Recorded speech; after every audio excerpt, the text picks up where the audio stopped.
Antes de começar a oração desse vídeo, quero deixar aqui no primeiro link da descrição um e-book com 10 passos importantes de como você ter uma família abençoada e estruturada, filhos bem educados e as finanças organizadas. Corre lá nesse link e adquira o e-book. Bom dia, amigos, tudo bem? Essa manhã eu estava dando uma meditada em Salmos 32, Salmos de Davi, onde nós sabemos que Davi se arrepende por ter adulterado, por ter assassinado, mas principalmente o que mais esmagava Davi era a dissimulação, porque durante quase um ano Davi dissimulou que nada desses pecados seríssimos que ele havia cometido tinha acontecido. Só que durante esse período de dissimulação, mesmo que ele tentasse esconder, a mão de Deus o apertava muito forte internamente.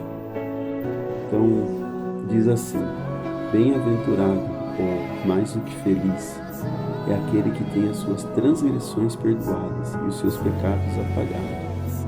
Mais do que feliz, aquele que tem o pecado apagado, significa que quando nós exercemos um culto racional a Deus e andamos na luz, experimentamos esse perdão de Deus, a bondade, a graça, a gente vive em vida uma antessala do céu, como se nós já experimentássemos os pequenos gozos que teremos no céu em vida, por causa de uma paz tremenda que Deus nos dá internamente.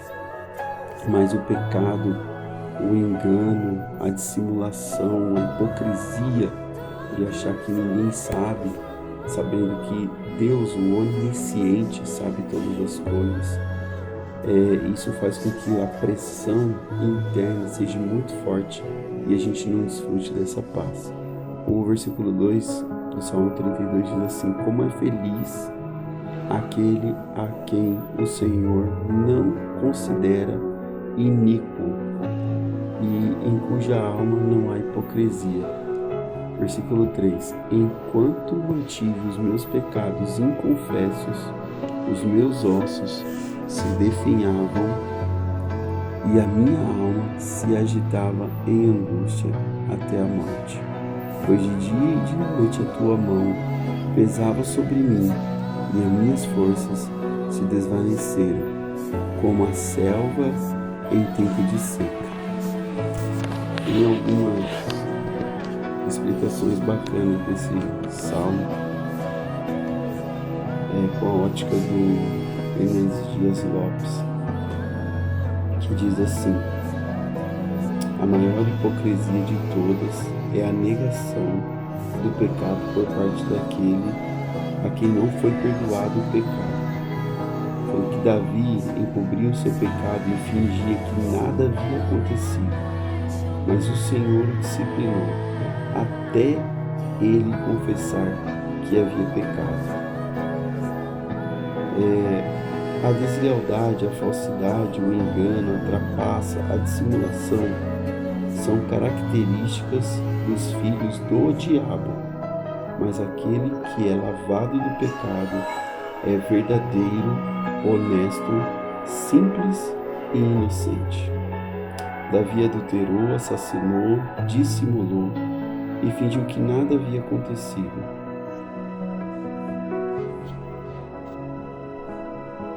Diz assim: incessantemente tentou manter as aparências, escondendo seu pecado, e isso por quase um ano. Mesmo sendo açoitado pela culpa, mesmo sendo esmagado sobre a mão de Deus internamente, não destrancou a câmara de horror de seu coração, de modo que o seu espírito foi ficando abatido, foi definhando, até que Deus enviou-lhe o profeta Natã para confrontá-lo. Vejamos aqui algumas lições rapidinho. Em primeiro lugar, no versículo 3, Salmo 32, 3, seus ossos ficaram envelhecidos pelo seu constante gemido. O pecado tem esse efeito devastador no corpo. Deus não permite que seus santos pequem impunemente, pois o pecado é um azorrante impiedoso, é um chicote implacável que atormenta o homem e o leva a adoecer fisicamente, emocionalmente e espiritualmente.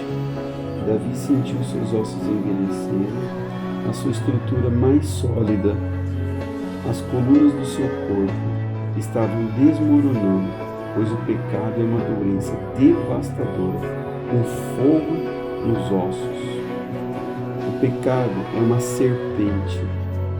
Aqueles que encobrem mantendo aquecido um réptil venenoso, como o pecado, para que possam picar com mais violência e espalhar o seu veneno e malignidade de modo mais eficaz. Para finalizar, muito profundo, muitas questões aqui nesse texto, mas diz assim, Davi ficou calado quanto à confissão de seus pecados, mas não quanto à tristeza interior que ele sentia, de modo que o horror à sua grande culpa levou Davi a lamentos incessantes, até que a voz já não era como a fala articulada do homem, mas cheia de suspiros e gemidos, semelhante a um gemido de um animal ferido.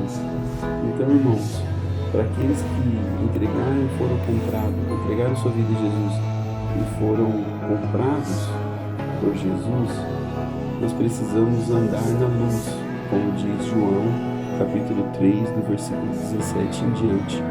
Andarmos na luz como Ele na luz está.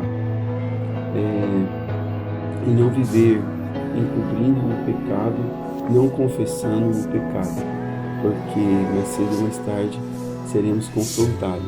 Mas enquanto cobrimos o pecado, existe uma pressão dentro da pessoa, uma pressão que faz com que sua estrutura, os ossos dela, se sequem até a morte.